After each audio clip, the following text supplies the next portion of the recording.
nhớ rong này cái tên cha cho mò để chuột cho nhớ tao vào tao chế xóa lên số tụi chị hay tiền nên nhớ tao chỉ có vài cuộc chế từ là giờ có tao tao vào lử là giờ cái nhau lúc trong Minneapolis là giờ cái nhau trong sinh phố nhau có từ là cái liền này trong xe tuần gì này trong số của chỗ họ program này giờ program hu của cú luôn trong Minneapolis giờ họ program lon để cái phong yêu của họ lử cái này luôn trong Minneapolis thì sao tung chỗ WIXK ý chí cho số thì là phải chẳng tin tiếng là sao tung chỗ nhau luôn trong sinh phố cho luôn nó hay chat tại họ luôn trong Minneapolis tôi muốn cho biết rằng nhớ họ luôn trong Minneapolis để rồi cho lúc biết ta số cho nó你故中时到叫你这个等上到，即是你叫中了么到你叫你这个等查，你好弄中 Minneapolis，我好弄中 Minneapolis，都门地弄中 Minneapolis，到你叫你我自个弄被我买过一生呀，我都是懂得多要找一二背二下二一背顺，找一二背二下二一背顺，我好弄要弄中 Minneapolis，路条我好弄我 neighborhood community relations department。我都是懂得要找一二背二下二一背顺，故事界比较。mong lo ya la kami ta ka ran nya ro ku lu department e jong shia ti ne to kong so cho na cho wa ro na ya ta ta jo ji sai to ne so len so tu ha cho ne ti cho mong lo ya ta do lo la ne ji nya jong to ne cho ne o ji cho phung yi sha da ti cho cái tin năng chặt xóa lên số tu nó chỉ chạy bị trồng mong nhau họ thì là nhau rồng trong này vấn đề họ cũng lu xóa chỉ thà số cho nó lúc nào nhau họ luôn trong Minneapolis Saint Paul thì luôn Saint Minnesota thì rồi đào họ chờ你容易一路长度天，你少热到那边路到老几间的，这时候就呢，和 program 我古龙中 Minneapolis 呢，弄到别是他，做还点龙中 Minneapolis 一想呢，莫一绕，路 community connections conference，要的去，天有我的路小的，天我领导为了家那天就做到多讲的龙中 Minneapolis 路 community connections conference。ở tụ phong yêu hoặc chỉ sang sầu hoặc chọn lúc nào giờ của ở tụ phong yêu bé hoặc lựa cái nhau tiêu sủng can là tiêu chờ hoặc lựa giờ Christine thì giờ Orion giờ ở tụ phong yêu bé hoặc lựa cái Orion tụ nhau là họ ba tụ thiên才hoặc lựa hoặc partnership engagement fund như tụ organizer nhau là họ Christine là đó của đó community connections conference cho họ luôn trong Minneapolis thì như tụ organize nhau lúc community connections conference như tụ cultural specialist đó của cái nhau đó neighborhood community relations department in cái nhau gì nó必须他说叫呢也得你莫路弄那不都是当了到找一二百二下二一倍数那上到的过了到那如果用别人说叫呢要领导的这股中现在到那天那必须谈到奥多或去生说叫那天是大连的杜莫把多财路的时候叫呢这除了绕北莫呢多把也一号给把车到到龙中 Minneapolisที่สตุนโจ WIXK รองชอบเลยรองเชื่อจะต่อตัวมัวป้าเทียม Welcome to Orion Christine on Hmong Radio so please introduce yourself starting with you Christine and then we'll go to Orion and then ป้าเพียงในตัวเข่งตัวไปวันเดย์ไปปีเปียขอชิตาชัวร์อยู่นะ Welcome Christine Thank you. Thank you for having us on today, Michael. I appreciate it. I am Christine McDonald. I'm the American Indian Community Specialist with the City of Minneapolis. I work out of the Neighborhood and Community Relations Department, and this year I am one of the Community Connections Conference organizers.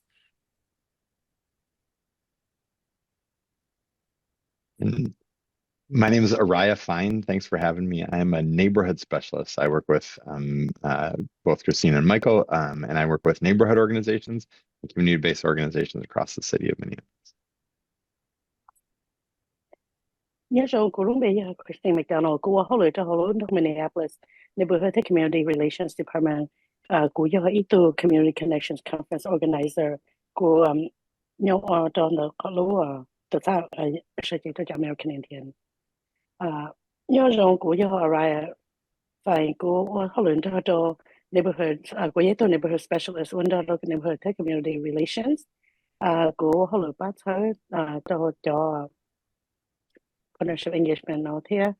của giờ ý tôi là một giờ tôi thấy là cho project nó em kia có thực hiện trên một ba bây giờ của giờ ta liền rồi giờ tôi xài luôn Thank you 你một ba谈大的ยัง定只要干这里的 king 的是 every single time 说肉屏幕可以读八字这不说我就呢总是在到个点Christine what is the Community Connections Conference. Look, Community Connections Conference. No, Yorachi talk please help us understand. Sure. The Community Connections Conference is a fun, free event that the City of Minneapolis hosts each This year, it's going to be on Saturday, February 8th from 9 a.m. to 4 p.m. on the first floor of the Minneapolis Convention Center. It's downtown. We invite people who live or work in the city of Minneapolis. We invite community groups, neighborhood organizations, and local government to come and join us. It's a great place to connect with neighbors, meet people behind important city departments, and the event has a community resource fair. They have many interesting workshops. There's fun activities for kids, music, dance. There's a great free lunch and lots of opportunities for you to have a say in different city decisions. Ở trong cái Community Connections Conference, tôi nghĩ có công trình lộ gì thế đó là tôi nhớ cho họ trong Minneapolis. Lời cho là một tổ đó cho solution, xong nó là sự chủ sĩ cho nó Saturday lúc ở liềnวันที่2thôi chưa một sinh rõ một số độc ló một bà su nhớ rồi San Y trong the Minneapolis Convention Center nhớ trong downtown. Bây giờ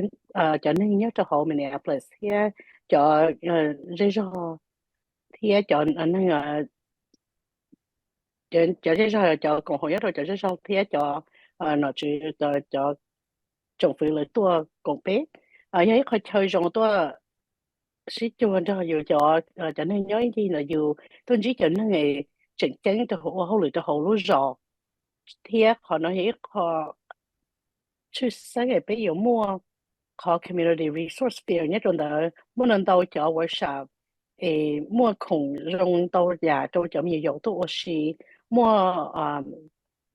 music 咯，more 那個嚟我嚟網咯，more 數那得咯，聽 more 到可好幾都要啦冇，係咗啲幾節節啦，就好攞咗。Christine, help us understand why is the city of Minneapolis organizing these types of events? Khi bên gì sẽ Christine thì vì cho lúc trong Minneapolis người thiết lý chỉ có mua cho trong sĩ công của kế liên nó làm sĩ thản đến cho cái nó có hậu hữu nhau lúc trong Minneapolis. Sure. Well, now more than ever in this time, it's important for all of us to strengthen our relationships amongst our neighbors, to meet our city and local leaders, get to know how each of us can make a difference in our communities. And for us, we believe that all communities should feel welcome in the city. It should be easy for everyone to get involved and influence city decisions that affect them. All communities should get information about programs and policies in language that they understand. And our goal is to invite in people who are often not represented in local decision-making to get involved. Our theme this year is Participation is Power, Speak, Act, Grow. And we invite you to speak out on important decisions, take action by voting, joining neighborhood groups, or serving on city boards, and grow by learning new things that you can use in your community. 但是呢，你这个正正出来就俾了我其實通常就比較就係一啲就俾事比較你部落啲東西就俾路咗啲就推咗一就好路咗，多我個俾書包俾佢哋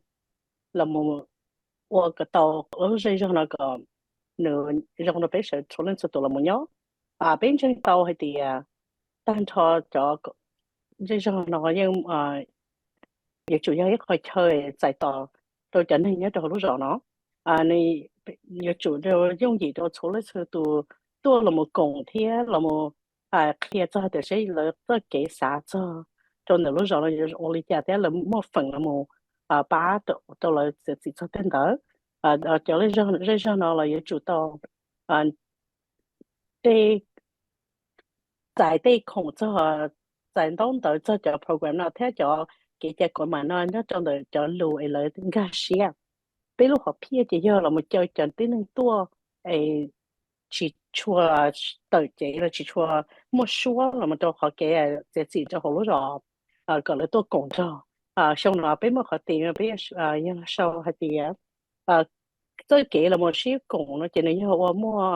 cái gì giờ chủ đầu là một hai lù thế là chủ đầu là một uầy thế là lo bây giờ này tua là một hai hay cho tới cái gì này chẳng chẳng chỗ này là một ua xử lý là một bọn bà là một cùng cho dây cho thế cho ba nhớ rồi cho dây cho là một ba sở rồi là thế là một ba ua ý tung board nhớ cho host the city board here law là một cái khổng chia là một sĩ tàu cho nên lúc rồi Christine, can you help our listener understand what you mean by getting involved and participating? Perhaps these are some of the words that a lot of the community member may not understand. So if you help us, will be great. Ba kia dia getting involved, here participate na yoli kia tsai toli kia iko. Begin it zika tini cha cha ta tatosh. Mlong na ne tili ta tau dia kata. Getting involved here, participate ya hachi. Yeah, when we talk about getting involved in local decision making, it can mean a few different things. And so we want you to know about and when to contact your council member, speaking at public hearings, giving your opinions on city plans like street safety redesigns or what kinds of health problems the city should address, volunteering on a city committee that advises the city council and mayor about a specific issue that you might care about. You can also join the board of your local official Minneapolis neighborhood organization and work with your neighbors to improve your neighborhood. As my colleague Araya can explain more about, there are even more opportunities for groups to get funding for community projects. And voting is also an important way you can shape your local government. We do have some pretty big elections happening in the city this year on November 4th. We have up for election is our mayor, all city council seats. The park board has an election and the board of estimates and taxation. Họ biết hai tia getting involved in local decision making nó cho nên sai to bây giờ nè thôi nó chỉ để dụ báo cho thế báo để đầu tư dụ tôi là một tỷ tàu đó nên tôi city council member thầu mua cho public hearing là chỉ tôi cùng thế tôi chủ sĩ tôi hài lù hài trên này họ sản xuất được cha nó tên cùng chủ sĩ đó tôi khi cho nên có cái xã là cho sẽ hay tiền thầu ở lúc rồi là một plan rồi cho chị nó mua cái mua yo oli trà cho oli trà này thế mua cái nhá sinh rồi do hai tiền mua dạng khủng đất chi hay cho cái nó cá hồ hồ này mà tới mấy này xài còn lúc rồi nó muốn cho là một hài là cho là một oi tụi nên volunteer nhớ cho hỗ trợ city committee là một đầu chủ diện cho city council thế tụi mẹ là một hài cho tới dạng khủng chữ sinh cái này và nhà nó mua phần là nhà này kiện đầu cho con nói thế thế nên là một cộng đồng cho board rồi đó này cho local official Minneapolis neighborhood nhớ cho họ này họ dễ cho họ nhớ cho là thay cho nên nhớ là cho cùng họ là muốn đó nên là một cộng cho nên nhớ gì là đây là một ba hoặc cái này lối dễ trong đời này trong đua tô một trò số đôi số tú thế tụi của họ luyện cho nó là alright nên mà mới biến nên chuyện gì đâu là một sao sẽ là mua cho cái đất chỉ là một trò cho nên là một chuyện như thế là một bát là cho khổng là cho project đây là mua là nhớ cho họ là local community nhớ được họ dễ cho là nhớ ít phần gì đó thế tôi bỏ bà cho thầu cho những cái local community là cho nên cho政府你一個幾正經，比如冇幫把上來，一做local依啲問題撈，有啦冇幫咗到 mayor city council，但係就做一個 city council 冇起啦，啲 park board 啲 board of estimate taxation. Thank you, Christine, for that. Araya, can you tell us, our listener, a little bit more about these cities and neighborhood boards? So that our listener understand them. Kapa alright, kapa here gì hay tiề, lúc trong Minneapolis cho neighborhood boards na cho city the neighborhood boards na New York chi na, cho bây giờ này chỉ cái trang số của chỗ này có sẽ được tao. Yeah, happy to. Every spring and fall, people are invited to apply to join a group that meets regularly to advise the city council and the mayor. So the city of Minneapolis runs a number of boards or committees that are focused on advising the city council and the mayor and the decisions they're making. Some examples are aging, housing, people with disabilities. We have a bicycle coalition, the workplace in general, the environment,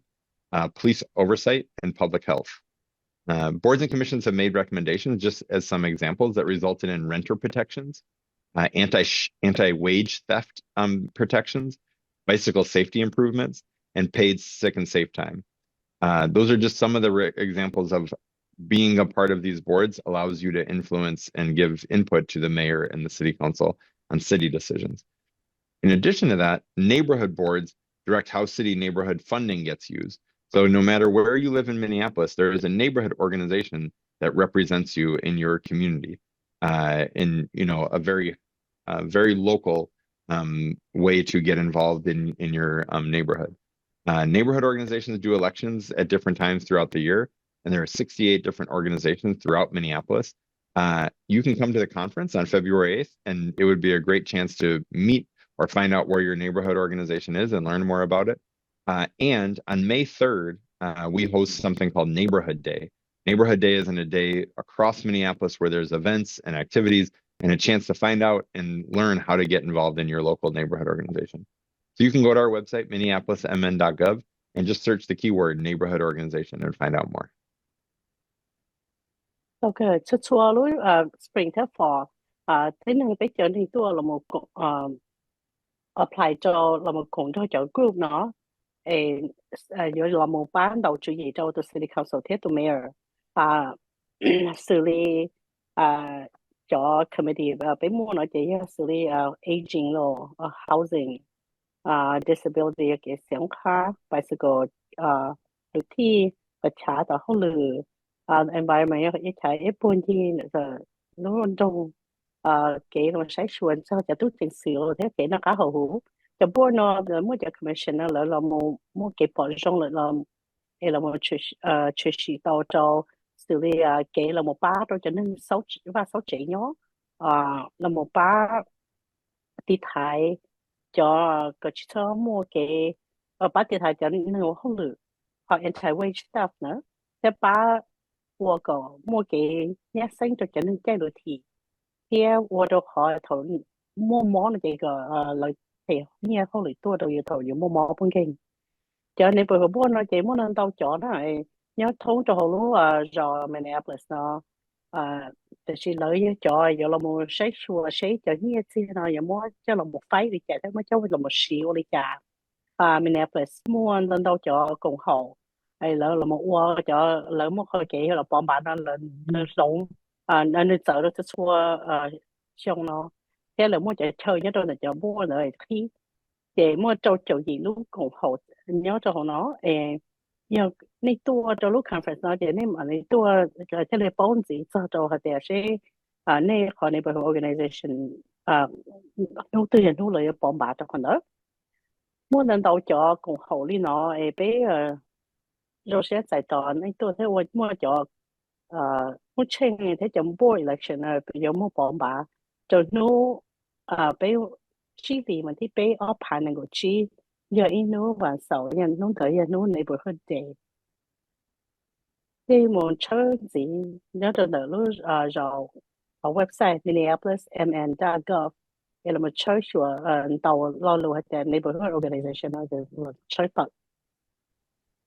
Thank you so much, Araya, for that explanation. What you're talking about, right? Christine, back to you about the Community Connections Conference. What can people expect to see at the Community Connections Conference when they come to the conference? Can you help us understand that? Y'all, what you can try your tour to look conference, now look Community Connections Conference. No, let to tell you para cheat here, your path or let you go to cheat here. Y'all, what you are more chushi put or your cheat. Yeah, so you can expect to see a resource fair with over 100 different booths in Exhibit Hall E starting at 9 a.m. when check-in opens. And an opening ceremony with several music and dance groups,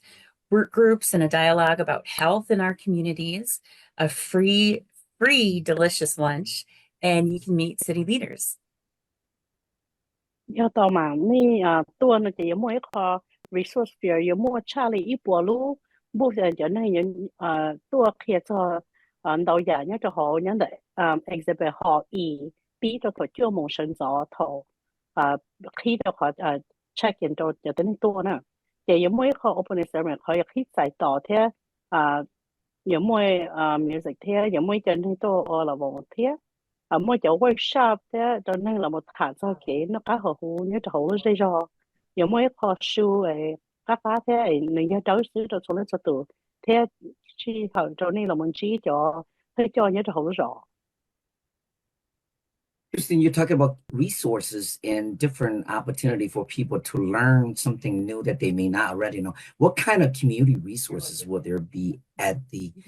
Community Connections Conference? ก็ถามมันจะ做的有冇给贴到这里几个定下的呀？我把到了人贴，你要到路 conference 那里，路时候那里叫我给把卷的要多，你要的好贴贴的，那么给把卷要好听了，要好就送你家。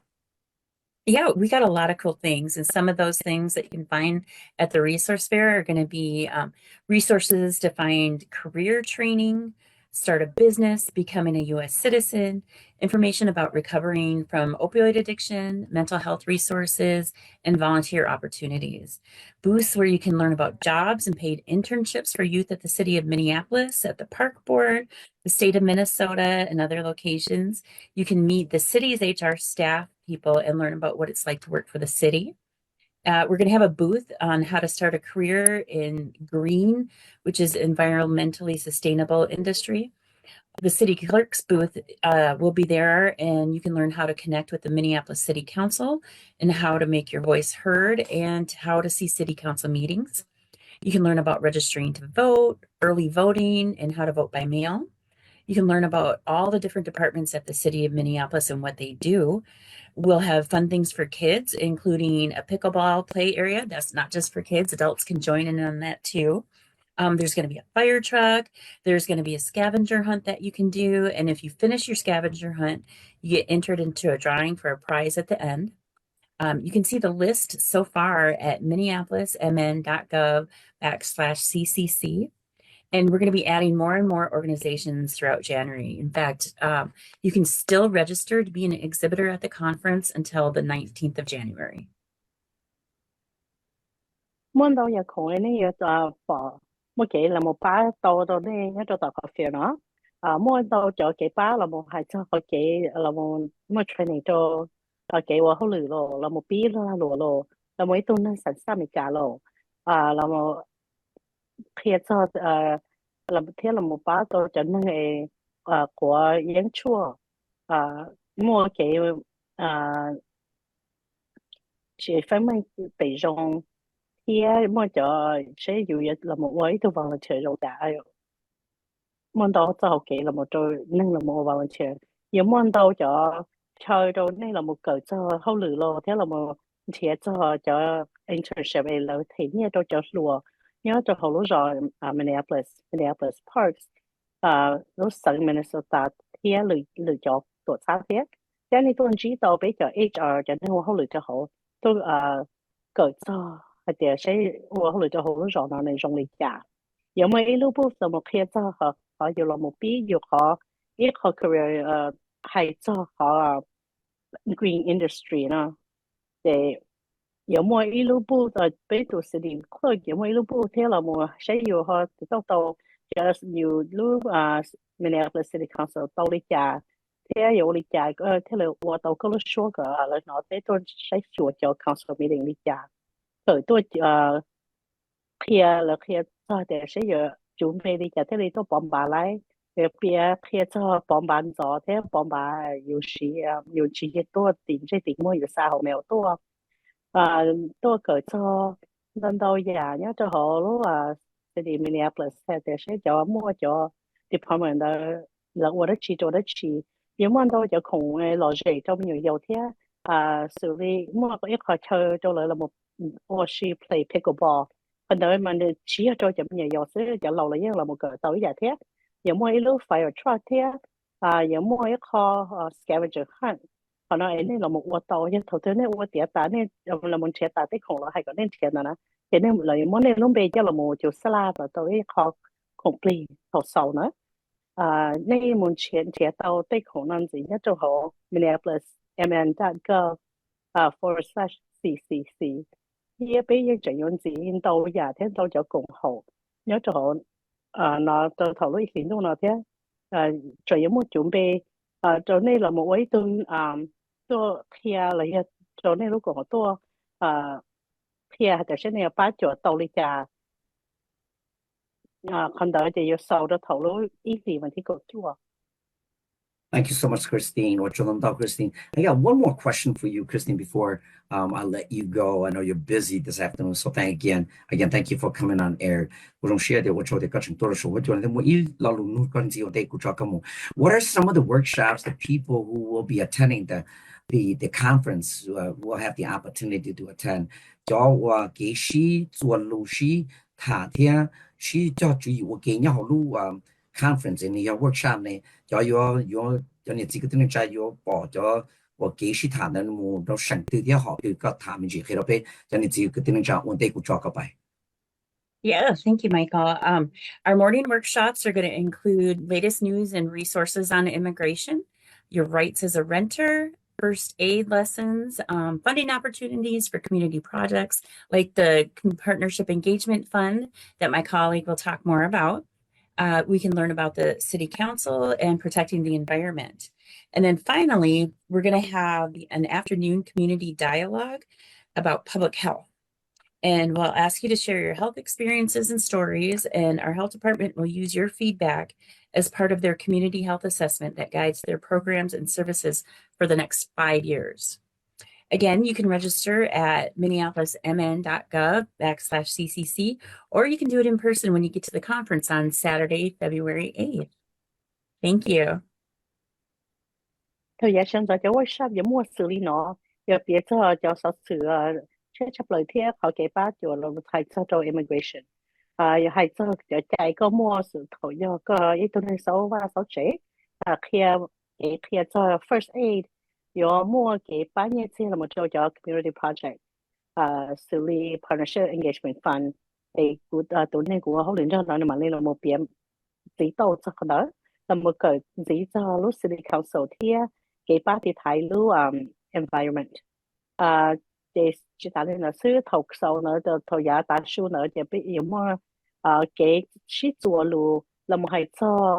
cái nó cá hồ cho là mình biết sinh bây giờ hai cái này tôi biết cho cái nó cá hồ này tàu出事到呢啦，別真呢即係單呢，比如tuột xa là比如department hay cho cái nó cá hồ này有時啲路呢摸咗là một hai kia nó là我一個幾度比là một cái son chuột cho cái nó cá hồ cho họ riêng cho nó有你假設比如摸咗là một時摸啲cũng mày nói cho là một cho họ là cho programming thế thì cái bắt chơi nó là một chỗ chỉ xong là tận đây nó cho hai khi đó nó mới chuẩn bị lại cho the Minneapolis mn.gov/CCC thế này tôi chuẩn bị là này tôi là lúc conference là đầu tiên我真的到 Thank you so much, Christine, for taking time out of your busy schedule to join us among Radio WIXK. Thank you so much. We will take a short break, about 5 minutes, and we'll be right back with Araya on the Partnership Engagement Fund. So folks, don't go anywhere. Christine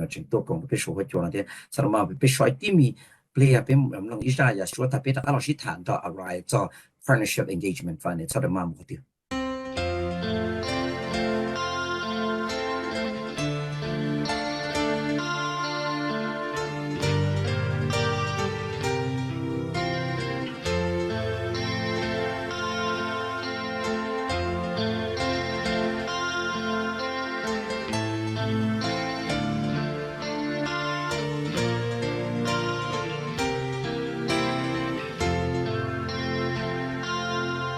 thảo cứ bỏ trên có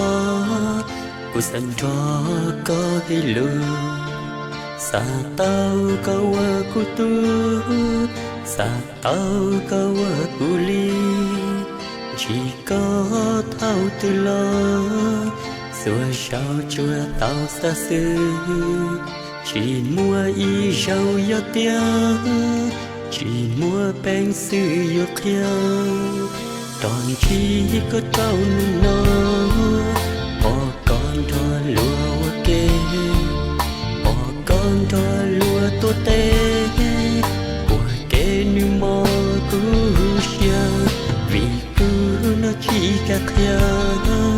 tròn có tia của lúa có của bao nu nó li thao của tao chui gió xa xưa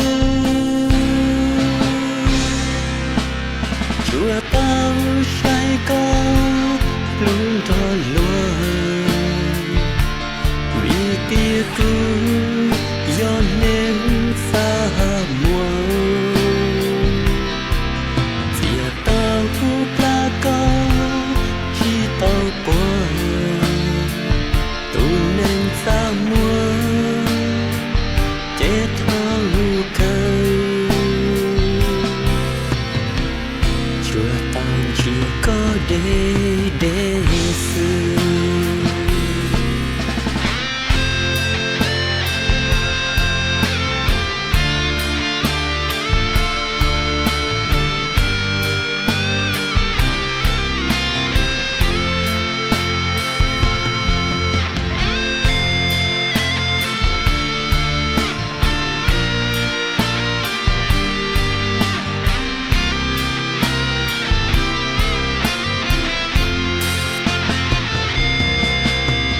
chỉ có trong nó bỏ con thọ lúa kê bỏ con thọ lúa tốt tê qua kê như mò cú xia vì cú nó chỉ cả kia trong có tia cú lu cú bao nu nó li thâu qua tao chui yo xa xưa chưa tao say con luôn thọ lúa vì tia cứ do nên xa mùa chỉ tao ta con khi tao buồn tu nên xa mùa tia thao cây tao chưa có để xưa tu nên xa mưa để thao cây dừng cả là sao rồi lý nó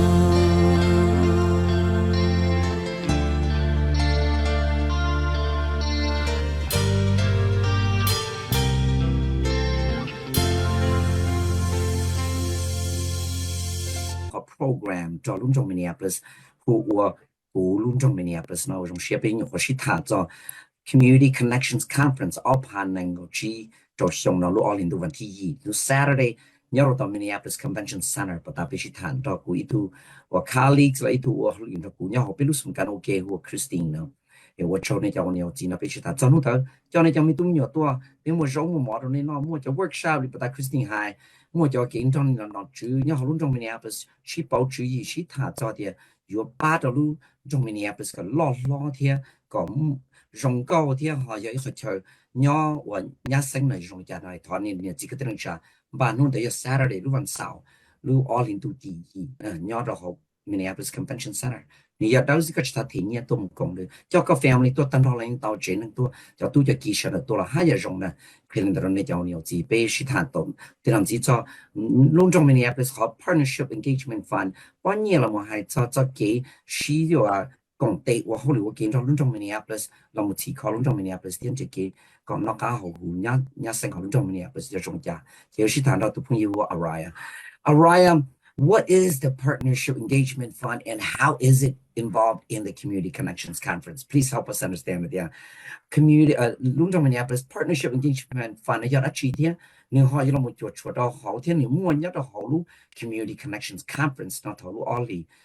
the Lungdong Minneapolis. Yeah, actually, how that have been yet to get in a show with you.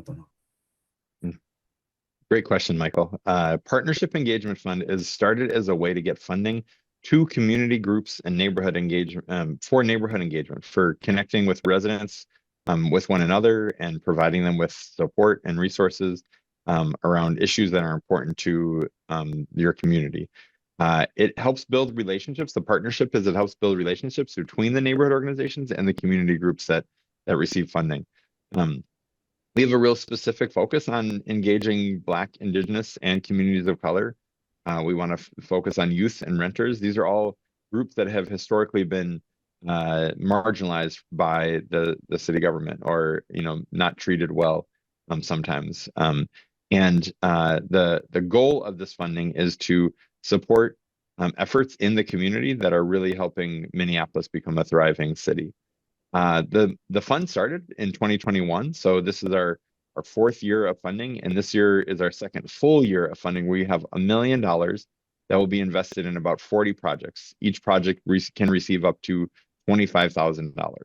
So that is what the fund is, and the applications are open to apply today. Trong cơ bản họ có khẩu lưỡi trong nông cơ kia đó họ partnership engagement fund nó được biết phí họ là do phí là một mua như thế là một bát đồ cho bát thôi nhất thôi chẳng hề lại là một cái project là một mua cái sĩ chuẩn cho đồ cho nên nhất đồ lúc rồi là gọi là sĩ trâu rồng cho đồ lúc rồi thế họ kể cho đồ cho neighborhood organization nó mua cho không biết rồi chứ là một xã ôn nó giá ta nó biết là một bát rồi cho lúa thiết rồi cho nên số ba số trẻ biết xã ôn nó chỉ xã là một bát rồi cho tí này giá ta lo lỡ chỉ tao cho chỉ là chỉ ở trong trâu chỉ cho ở trong trâu cái chỉ cho một phần là một trâu thì họ nói họ là xã ôn cho là một bát là một hai trâu thế đó có mua cái có là một bát có cho nên tí nên được là họ tao cái bát chuột tức xịt thiết thì bé họ program nó là bé thầu ốp hai nên gọi ý lo lại xong này xong thiết lâu đó xong thiết lâu bé mà họ program nó thì xong thiết bé mà họ cho nó họ cho full funding nó thì rồi bé mà ý lăng nha bé mà cho là một trò cho cùng họ cho nó community organization họ ý lu cùng họ đó là mua phần là một phần sự là một tàu là như là một thọ tàu năng gọi chip hạ là một bá tàu cho lớn hơn thì họ bé họ application này khí ta xin nó này là một phiếu tàu đại phong ta xin nó họ này nhà nó sản phẩm gì lớn này tua thầu này tua đó họ phải xin mà tua là tàu theo. Right, I think you touched on a little bit. My next question to you is, when did the Partnership Engagement Fund start and why? Có thể thảo mình gì là thì lưu cho bao nhiêu Partnership Engagement Fund này, từ ví dụ sao từ thế giờ ví dụ ha, thì là ví mua ba bao nhiêu là cho một ba làm bị thành cho cái chỉ có luôn trong Minneapolis. Yeah, I'll add a little bit. Neighborhood organizations in Minneapolis have been funded for over 30 years. Neighborhood organizations serve a lot of needs in the community, but not everyone was always served by the neighborhood organizations in Minneapolis. So in 2020, in reflecting on the work that the city wanted to support, we recognized that there was a gap. Some of our immigrant communities, including our Southeast Asian communities, were not always being served by the neighborhood organizations. And so the Partnership Engagement Fund really started as a way to make sure that funding could be given directly to organizations and community groups that are helping and serving in communities that aren't always connected to the city or the neighborhoods. And that's the funding started in 2021 and it's been going since. Như cái họ trong partnership community fund nó vậy, bây giờ những phí tôi là để trả phí cho lúc xong là một bát như thế là cho neighborhood organization á, từ khi mà họ biết bỏ tàu nó vậy, họ nó chỉ là một bát rồi số lên số tuổi mua tí cho tí này, là chỉ tàu giải cái bát là cho neighborhood organization nó. Thì thôi xong ốp hạ nên gọi là bây giờ mình muốn cho là một sai sửa thì xử lý cho nên chỉ tao tại cái bán nó xử lý cho nên Southeast Asia thì bây lúc của họ partnership engagement fund nó bây giờ chỉ tao lúc nó lo gặp mua cho như là một phái dân chạy cho cộng hội là một bác cho community như nó chỉ muốn chỉ tao tại cái bán nó thì gọi là thế là tàu như là một sĩ tàu thế program là như là một ô tô thiết thì họ nói bé phí tàu thầu xong ốp hạ nên gọi ý lò thì muốn tàu cho project mua cho là một ô tô là một sĩ cho như là tàu. All right, how can people get involved for the Partnership Engagement Fund this year? Can you help us understand that? Cho nên thì cái tên tranh số của chỗ này là điều giờ lên bao nhiêu nó cũng sao là giờ biết lúc còn họ sao apply trong là giờ sao tàu bao nhiêu nó cho là một ba là biết kia họ lựa được ba là biết cho nên nó là vô lý trả thế là họ vô chậu lý trả thế thì lấy chậu chưa? Yeah, great question. There are 2 steps to completing and applying for the Partnership Engagement Fund. The first step is to fill out an interest form by February 19th. The interest form simply lets us know that you are interested in applying for funding and a little bit of information about what you are thinking about applying for so that we can help you and support you in making sure that you complete your application. So by February 19th, you have to complete that form. You can find it online at minneapolismn.gov/partnership-fund, or just Google Partnership Engagement Fund Minneapolis and you should find it. The full application with your project idea is due on March 3rd. So again, February 19th, the interest form, and March 3rd, the full application, which is online in English, but you can also apply in your preferred language through a video proposal where you are asked the questions on video or audio, and we can record that and submit that as your application. We are really encouraging everybody to come out to the Community Connections Conference. We will have a workshop and we will have staff there that can help you complete the interest form if you aren't able to do it online. 我别好个做一道都个了么，我那他个做那些可能但是那别提了么，但是那了么，他做了奥利问题个做那个做到我可能วันได้รู้奥利问题个做，เขาแต่可能也偏多ตัว别แต่ก็สนใจจะเขาป้อนเนี่ยน้อยก็สาเขา有了么เขา的ป้อนเนี่ยน้อยแต่是คนตั้งเขาแอปพลิเคชันก็จะตัวตัวกับตา那些有就ตัวกับตาตัว别ตัวlúc bé thì mình thấy bé do hai tiề có chỉ báo hai lô món có chỉ báo hai lô ăn ký vì đã có application đó chỉ nhớ trên lô ăn ký này cho có chỉ hai lô ăn ký nó chỉ bé mua ít thôi bé ở video mua nâng hai lô nông lô là trong đó này thì nếu mà họ thấy nó chỉ lô thì bé mua có video nó coi chỉ họ nói dụ cho nên họ nhà nó application này mua ở tua cho bé chỉ cho trong hai tiề nên chủ tôiตัวเราไปแต่ในส่วนเจอคนได้รู้อ๋อเลยวันที่กดจั่วในจงหมดเชื่อฟังต่อกับ partnership engagement ฟังนี่จะได้มั่งขนาดต่อตัวแต่เขาเว็บไซต์แต่ใน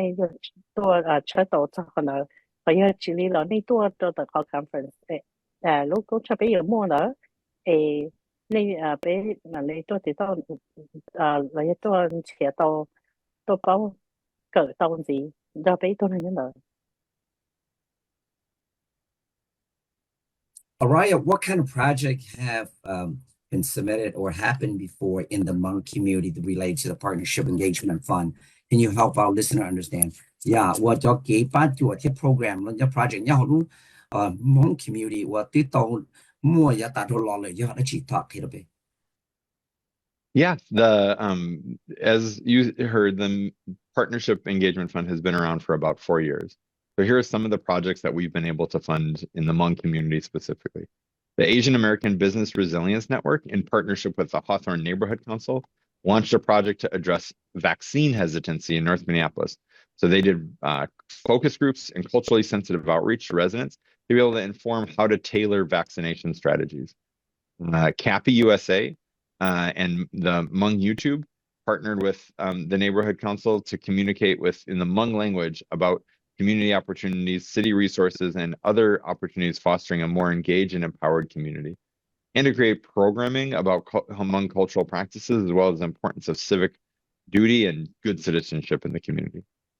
The Jordan Neighborhood Area Community Council, in partnership with the Hmong 18 Council, conducted some community sharing circles for historically underrepresented communities to encourage neighborhood engagement. And also the Daughters and Sons of Hmong American SGU veterans conducted some monthly community story sharing for historically underrepresented communities, and similarly to be able to share the stories of immigration and trauma and history in the community, in the Hmong community. 依個個海啦冇共地咗就冇也大來呢個xử理 Asian American Business Resilience Network 啦我工作到學到 Neighborhood Council 啦冇我依個 project 啦冇把係做第一位呢家啦冇係做到咗呢個設計啦冇差就工作地睇㗎冇有做 North Minneapolis 呢咁我就 focus group 樣度啲啦冇睇做啲啦冇 thì tao đó là cho tí nó nhớ trong đó là một qua cái khi đâu là bảo trợ thế để dùng ô đi chạy cho vaccine nó cho đến đầu chuyên đi chạy tiếp thì mỗi tao cho chua là một tí thầy nó là đâu lỡ Capi USA mua là một đó họ toàn neighborhood council thế là họ là một một cái thằng đó hai lũ mông là cho rây rò thế sẽ cái bắt thôi chứ đầu lúc rò nó thì lười giả cái là một cái nên là một cổng là một bát tàu lúc rây rò lấy là một chỉ cho program là một bát là một hai kia cho mông tây cái chạy lộ thì nó hai cho tới cái hai cái những chỉnh chẳng lý giải là một bát ủa tôi nên sản xuất trong nhất là hồi lúc rây rò tức là một bát cho nên họ là cho họ rây rò là thiết họ Jordan Area Community Council nó là họ là một công ty cho Hmong của gì sừng là một nhất là họ sẵn Minnesota là một biệt cho là một order cũng đó là một biệt cho thế là gọi là một cho nên là cho Hmong rồi là tôi cũng gì cho rồi họ nó thế kia gọi là xã tôi cũng cho thế chỉ tại liên lạc xứ là họ nhớ trong cho được họ Daughters and Sons of Hmong American SGU Veterans cho tôi thấy chẳng thấy do lợi nhận lịch sử là do cho cố ta hành thủ là họ là một ấy họ kể sĩ thả số lúc thì là một khi cho người ta đã nên biết cho tới đến này giả tạ là cho gần như bảo cho thế là một bát thới gần nên tôi cũng tỷ cho họ lúc ra đời. Right, we talked about interest form. Can you help us understand when do people need to complete that? You talked about, I can't remember the exact date. How can people learn more and fill out the interest form? Can you share that with us? Interest form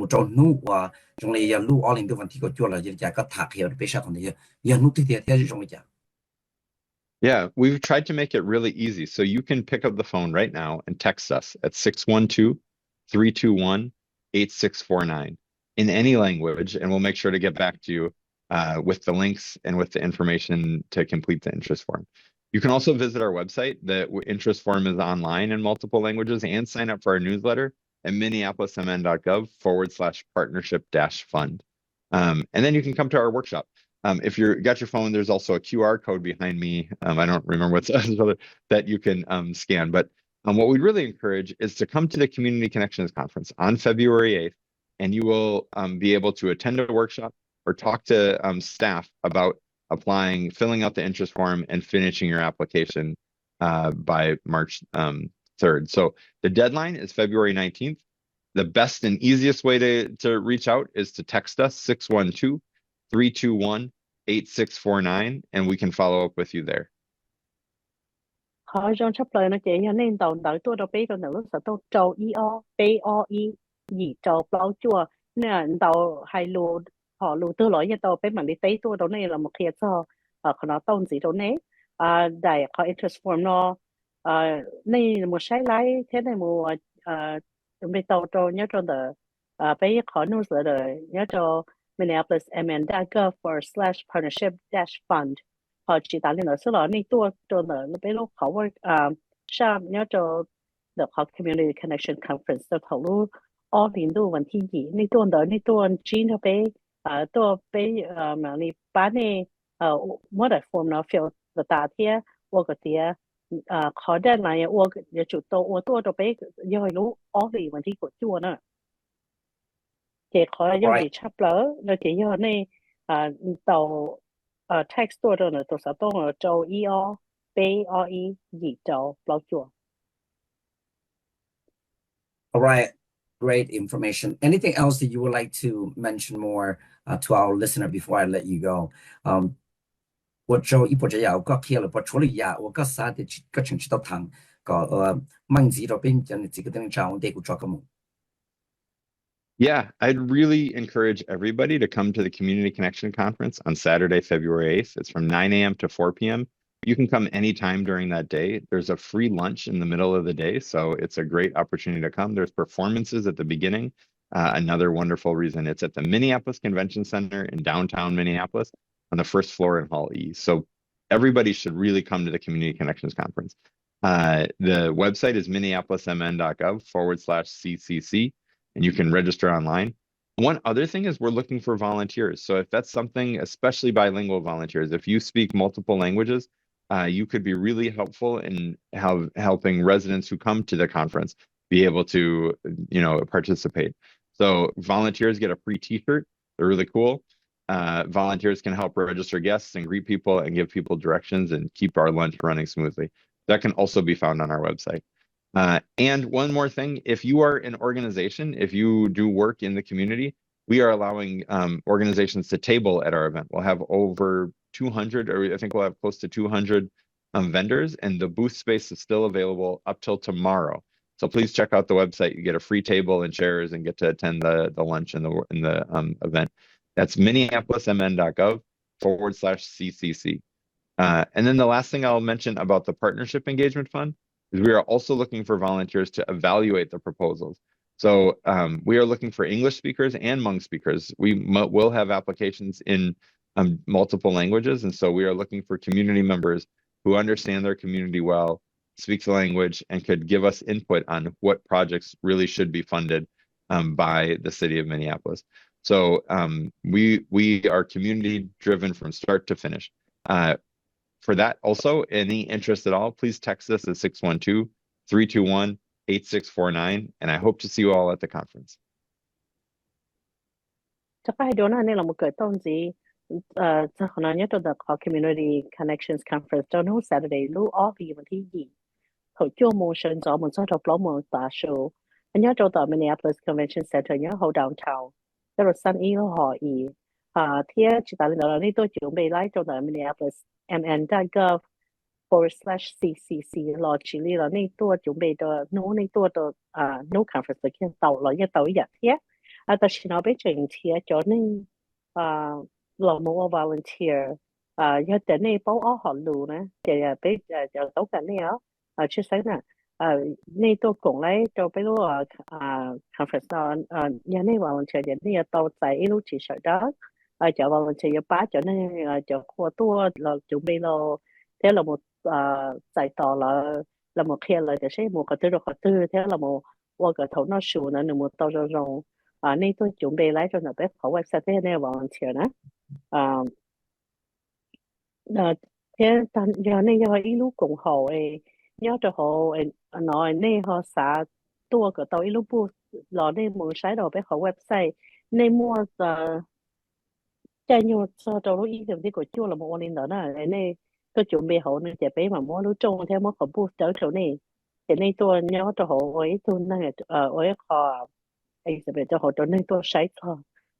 cho hai chỗ nên còn đấy nhớ cho họ Minneapolis mn.gov/CCC thì chỉ là nên là bé họ public engagement fund nó bé chỉ nhận tiền cho nên volunteer là một ba bé là một số người sẽ sửa cho project proposal nên người xã tôi đâu bé thế trước sáng là như cho nên hay lụng món nè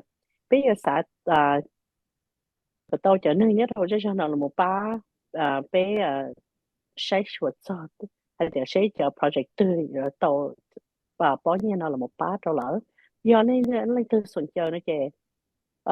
tàu đợi tua cho bé là châu EO BOE gì châu bao chua chỉ là một trong là Minneapolis mn.gov/partnership-fund thế ta nó để cho xã hai cái này số lượng số tôi cùng bé cho tàu bé lúc conference lúc công trình nó để nhân rộng để tôi nó để những món đâu giả để bắt chuột nhau nữa này thế